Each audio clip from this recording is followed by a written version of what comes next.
20th Century Studios presents the upcoming comedy, Ella McKay, from Academy Award-winning writer-director James L. Brooks. Emma Mackey plays Ella McKay, an idealistic young woman who juggles her family and work life in a story about the people you love and how to survive them. Featuring an all-star cast, including Emma Mackey, Jamie Lee Curtis, Jack Loudon, Kumail Nanjiani, Iowa Debary, Julie Kavner, with Albert Brooks and Woody Harrelson. Ella McKay. In theaters December 12th. Get tickets now.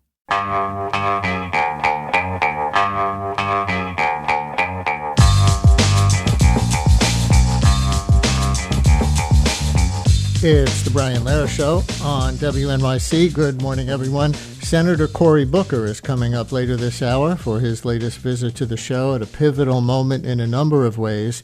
You know that we remain on the health insurance cliff for millions of Americans with the Obamacare subsidy cuts coming at the end of the month unless Congress acts to extend them, plus what an increasing number of people see as the human rights emergency, national security emergency, and U.S. reputational emergency of Pete Hegseth's leadership at the Pentagon.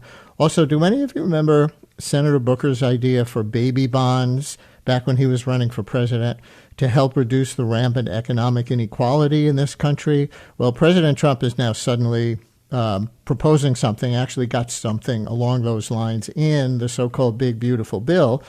We'll see if Booker thinks it's real or fake. He's actually teaming up with Ted Cruz, of all people, to try to influence how they get implemented. And yes, I know some of you want me to ask about Cory Booker's wedding, which has been on the style pages in recent days. So sure, we'll do that too. And he'll take some calls from you. Maybe one of you will want to pose a wedding question while I stick to boring things like healthcare and inequality. Senator Booker later this hour. But our first guest is no slouch either. David Remnick is back with us, editor of The New Yorker, as you know, and host of the New Yorker Radio Hour here on the station on the weekends. And you can add to his credits now prime subject in a new documentary by Marshall Curry called The New Yorker at 100. Marshall Curry will join us too in a little bit, but we'll talk about some news of the day first with David Remnick, things he's writing about or interviewing people about. David, always great of you to come on. Welcome back to the weekday side of the station. Oh, thanks for having me, Brian. How are you? I'm doing all right, thank you. You wrote a New Yorker newsletter entry on Monday called Our Political Violence Problem, pegged to a piece in the magazine this week. You opened it with a reference to the governor of Pennsylvania, Josh Shapiro, having his house set on fire. The alleged firebomber reportedly did it in the name of Palestinian rights. But you write that the crisis of political violence, like much in our moment of inflamed division, seems inseparable from the man in the White House. So, considering the alleged motivation for the Shapiro attack, why do you bring President Trump right into it? Well, first of all, it's important to say that the piece is by Benjamin Wallace Wells, our staff writer, and I was just writing a kind of newsletter for it. Well, I think it's clear that political violence has always been with us. There's a long, long tradition in the United States of political violence. There's that wonderful book by Richard Hofstadter about it and many others. So I don't want to suggest, and I'm sure Ben doesn't want to suggest, that political violence started somehow in the Trump era. It's not the case. But all kinds of things are capable of contributing to political violence. Obviously, in the 19th century, the conflict of the Civil War, even its end, resulted in hangover Confederate radicals and the Booth killing of Lincoln at the Ford Theater, one of the most famous instances of political violence. Both Kennedys, Martin Luther King. So political violence is nothing new. But, you know, experts tell us that political violence is on the rise, and certainly the ready availability of firearms contributes to this. I mean, we are awash in guns. God knows we're not the only nation with fractious politics, and yet we have so many more guns than anybody else, and our levels of political violence are much higher. But also, when you have a president of the United States who operates in an entirely different way than certain other presidents, take Obama, for instance, and whose rhetoric on a daily basis is all about division and deepening those divisions and hardening his base. When he has rallies where he encourages his supporters to beat the hell out of people who are not his supporters, when he threatens to execute his political rivals within the first term administration, and on and on and on, that cannot contribute to the health of the nation. And now there's political violence now, not just in one direction. It seems almost ubiquitous, but I don't think you can think that the President of the United States and his rhetoric do anything to bring down the temperature, Yeah. just the opposite. I don't know if you've seen on political violence being rampant and not just in one direction, the breaking news just this morning about an arrest of somebody who allegedly planted firebombs, I think they were, or some kind of bombs, at both the Democratic headquarters and the Republican headquarters on the morning of January 6th, 2021. Jeez. I hadn't seen that, but but I wish I could be terribly surprised. Coincidentally, on Monday, the same day you published the newsletter, Senator Mark Kelly of Arizona held a news conference responding to Trump's desire to have him and some other Democrats in Congress prosecuted for what? For making that video that said U.S. troops should refuse to obey illegal orders. And Trump said things like George Washington would have had those members of Congress hanged. Senator Kelly references Josh Shapiro, too. Listen. Mm-hmm. My family knows the cost of political violence. My wife, Gabby, was shot in the head and nearly died while speaking with her constituents. The president should understand this too. He has been the target of political violence himself. The Speaker of the Minnesota House of Representatives, Melissa Hortman, and her husband were murdered in their home this year. The governor of Pennsylvania, Josh Shapiro, had his house firebombed this year. Then Charlie Kirk was assassinated at Utah Valley University, a place I visited just a few weeks ago with Republican Senator John Curtis. Faced with a wave like this, every other president we have ever had in the history of this nation would have tried to heal the country. But we all know Donald Trump.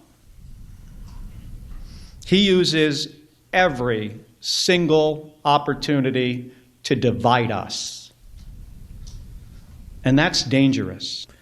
Senator Kelly on Monday. So, David, maybe you need to be a psychologist, not a journalist, to answer this question. But with President Trump having been on the receiving end of 2 assassination attempts himself. That's right. That's and right. his comment, coming right after the ambush shooting of the 2 National Guard troops, his comment about these senators would be put to death. What game do you think he's playing? Some people think the MAGA right actually wants a civil war. I think it's important for journalists to not pretend to be psychoanalysts. And I think it's important for them to say, I don't know, when they really don't know. I mean, Donald Trump has been a presence in New York life for a very long time and a presence in political life now for a decade. But for me to start to psychoanalyze his motives with any confidence, I think is a disservice. And yes, he himself has been the subject of assassination attempts, and which is horrendous. Charlie Kirk. This is not. There's no question about any of this.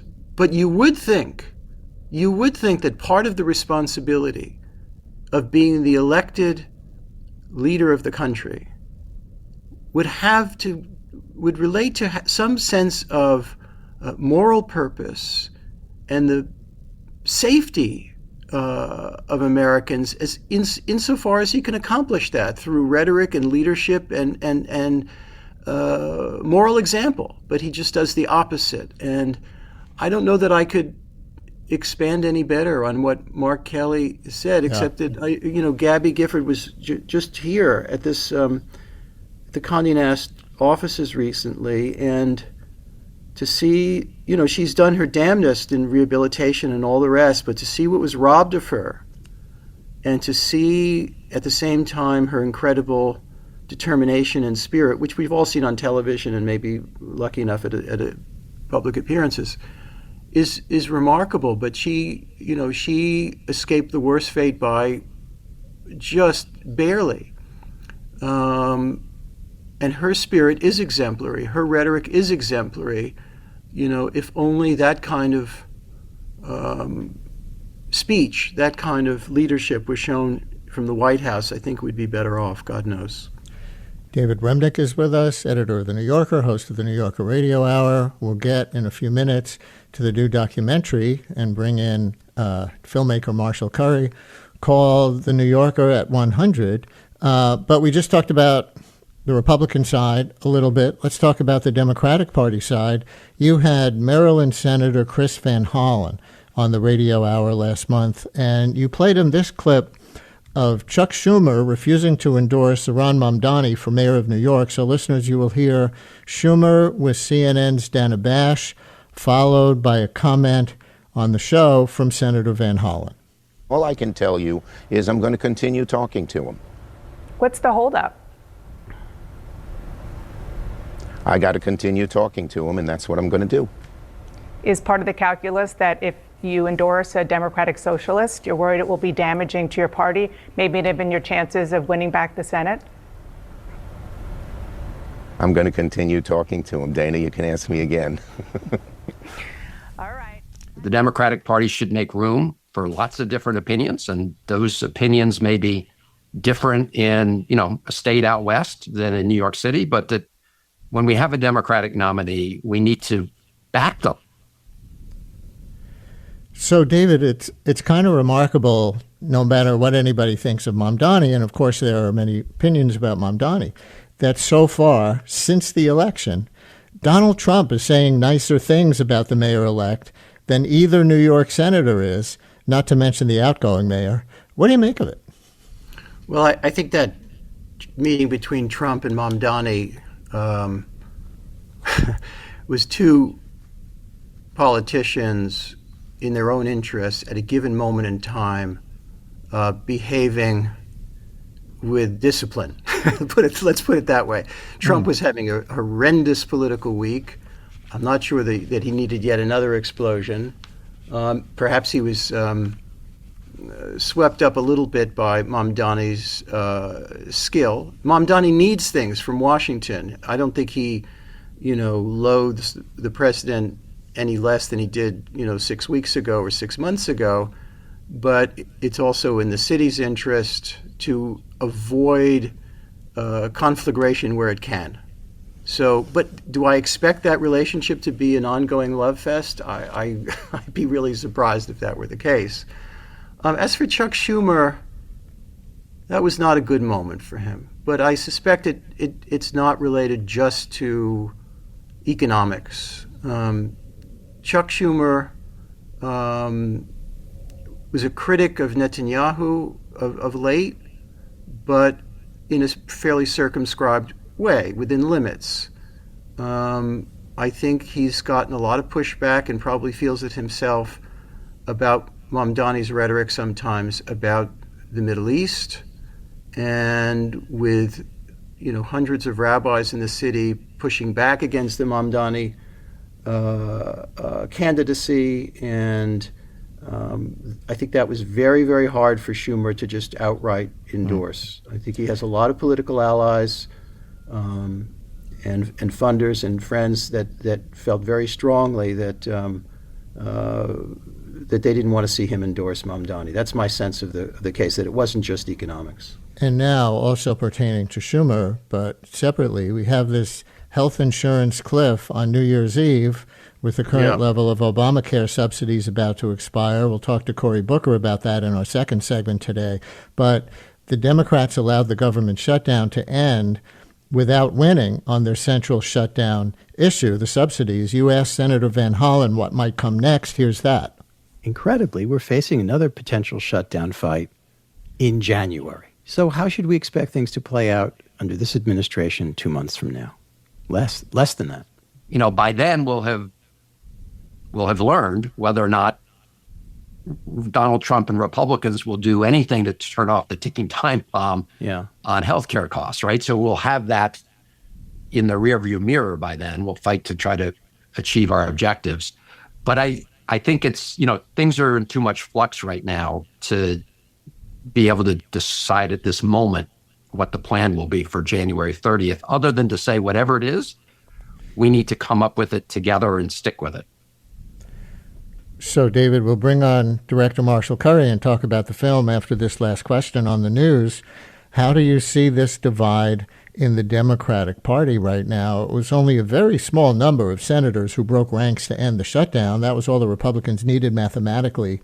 But do you think Schumer might be ousted as minority leader by his ranks by January, before this next possible shutdown? Of people like Van Hollen, think anyone else could hold the ranks together more effectively? Those of us of a certain age, let's just put it plainly, you and me and some others, remember an era, for better or for worse, where there was something called party discipline, when the leadership of the Democratic Party, the Republican Party in Congress could more or less command their caucuses what to do on a vote. Not always, but with some discipline. Those days are long over. Senators and congressmen really are individual actors far more than they ever were. So, Chuck Schumer is the leader of the Democratic caucus, but I don't think he's able to corral votes with the ease of Sam Rayburn back in the day, or Mike Mansfield or something like that. That's a fantasy. So and Schumer is pointed to as if he were weak, and therefore the Democratic caucus is not behaving in such and such a way. But I don't know that anybody in modern times could corral votes as if it were a half century ago. Coming up, Director Marshall Curry will join David Remnick as we talk about the new documentary, The New Yorker at 100. Stay with us.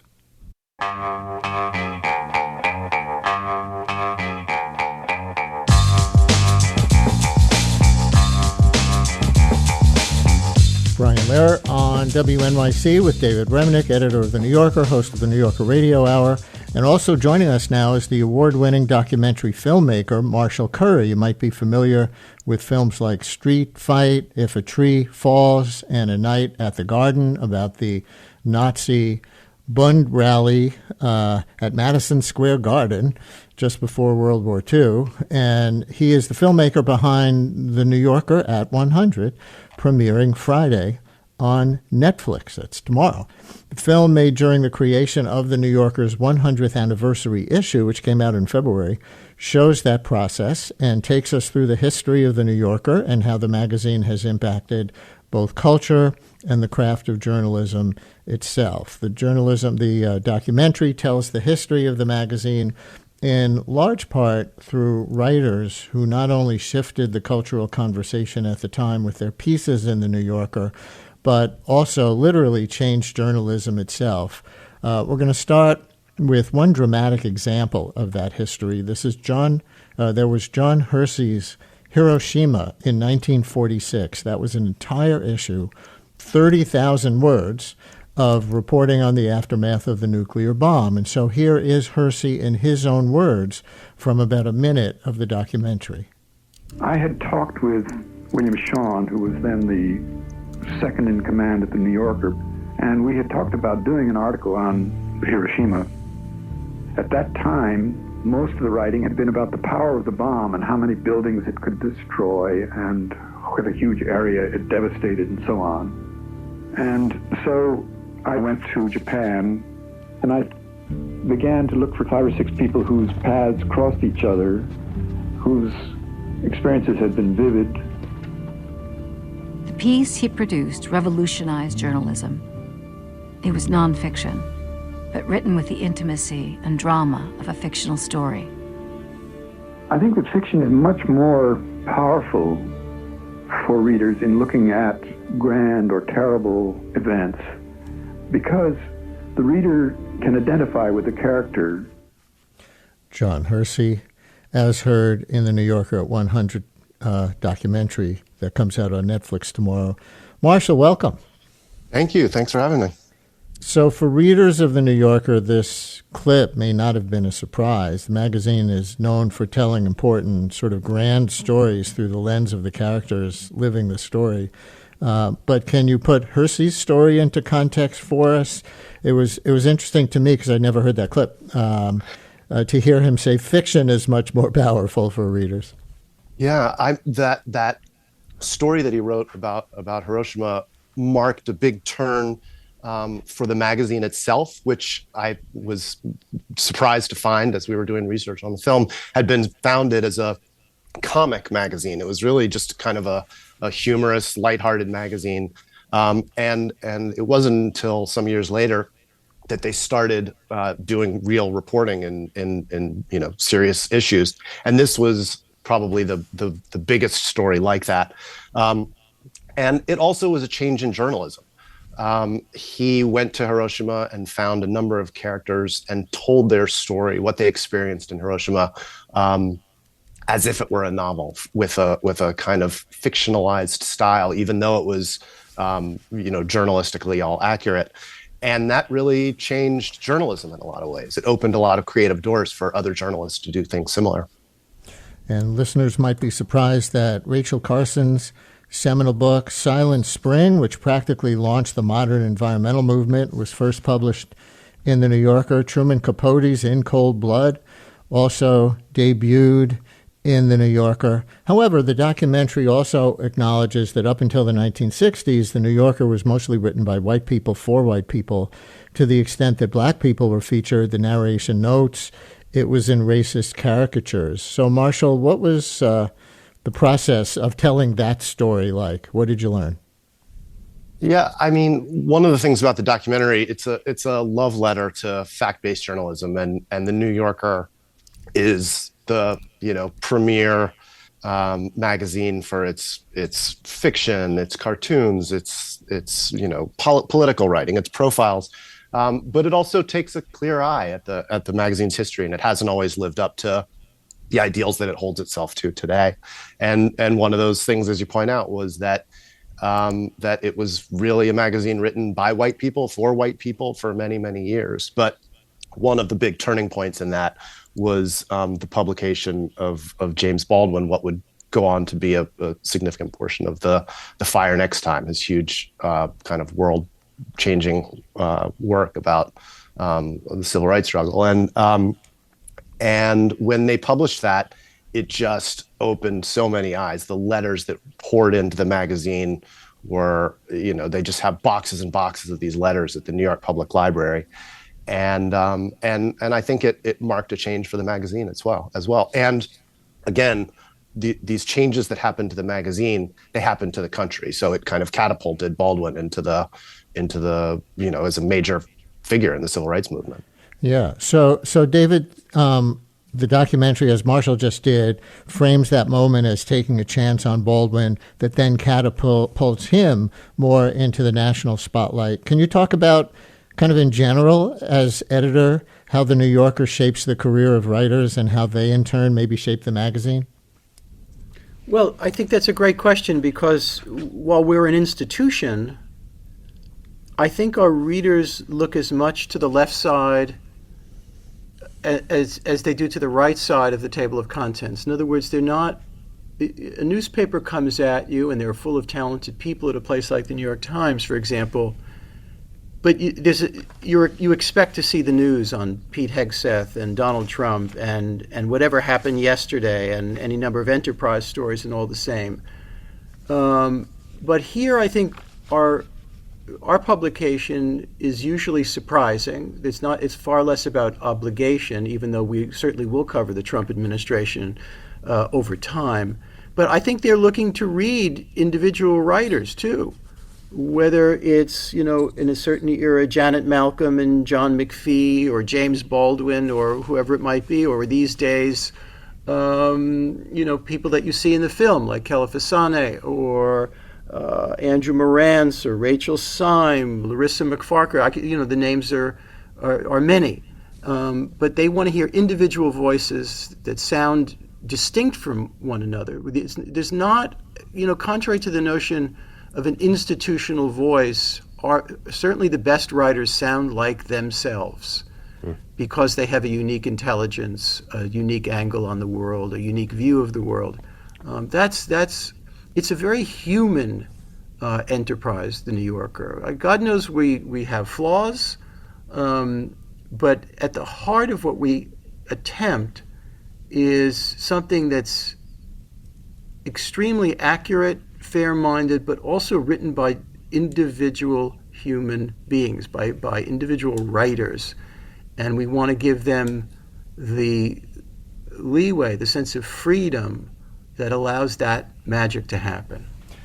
The film does not avoid the controversy of the Tina Brown years as editor. She had come from Vanity Fair, I guess in the 80s, and critics thought she would make a serious magazine unserious.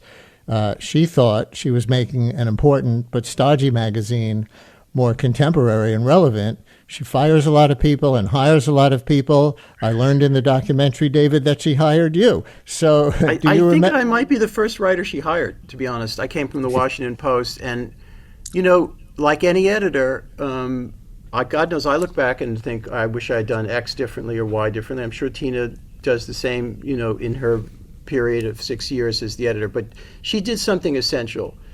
I think The New Yorker, if it doesn't watch out, can risk being more admired than read. A magazine, a website, the whole of The New Yorker is a living thing. It exists in time. It has to have some sense of vitality and excitement and being in its moment, even if it's sometimes shooting for long-lasting or even eternal place in letters or journalism.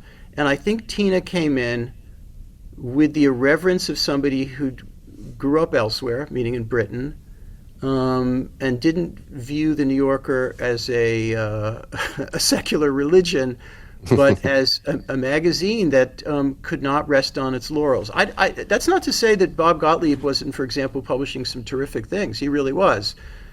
But it needed the kick in the butt that it got. And I'm very pro Tina. We're not the same people. We don't have the same view of everything.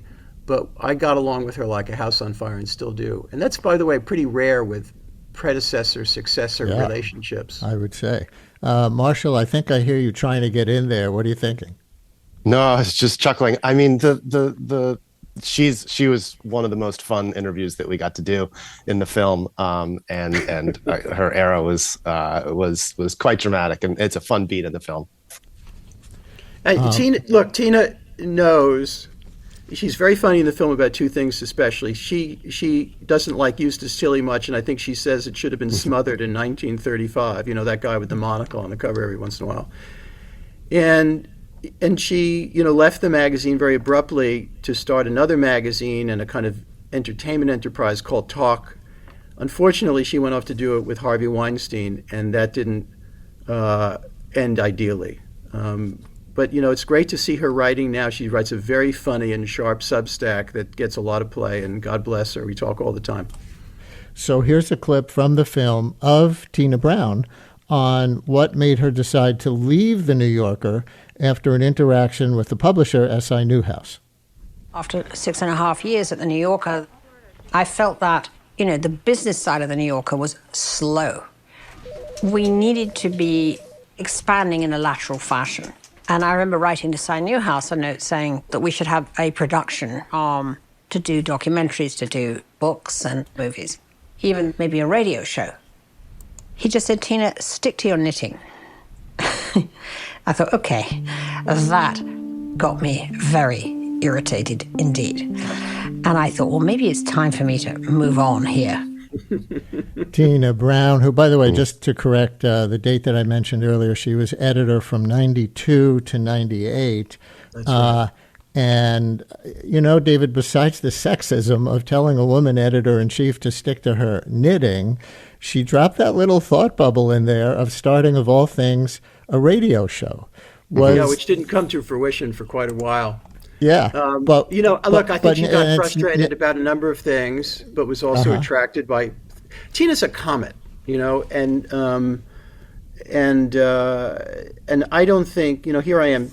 I've been doing this for 27 years, and maybe some people think that's great, some people think that's terrible. But Tina, I think in the end, she'd be the first to admit maybe she would have done 10, not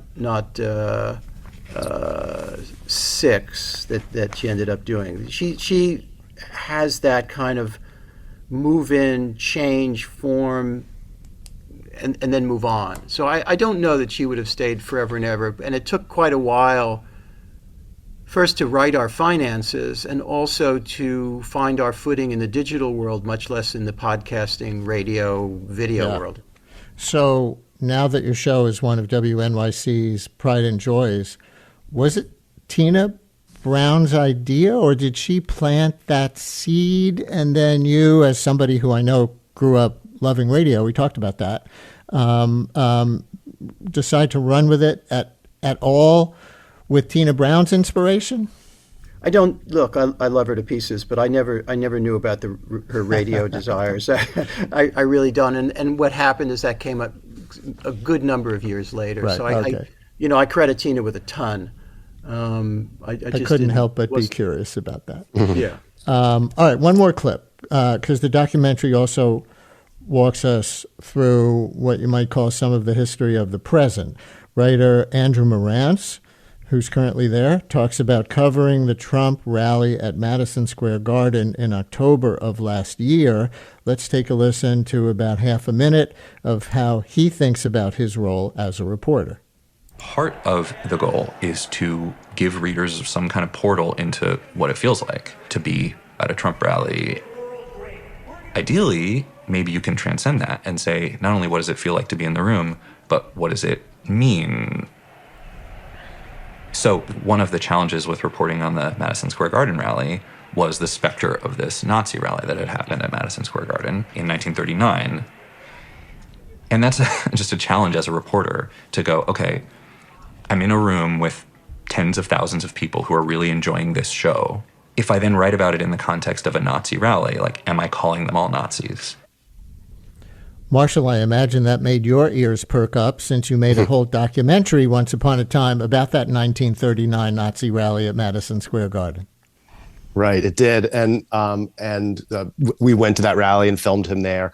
But it's really emblematic of how seriously the writers at the New Yorker take the ethical questions of their work. And, Andrew's a terrific writer. There's so many other folks that we also got to profile as we were making this film.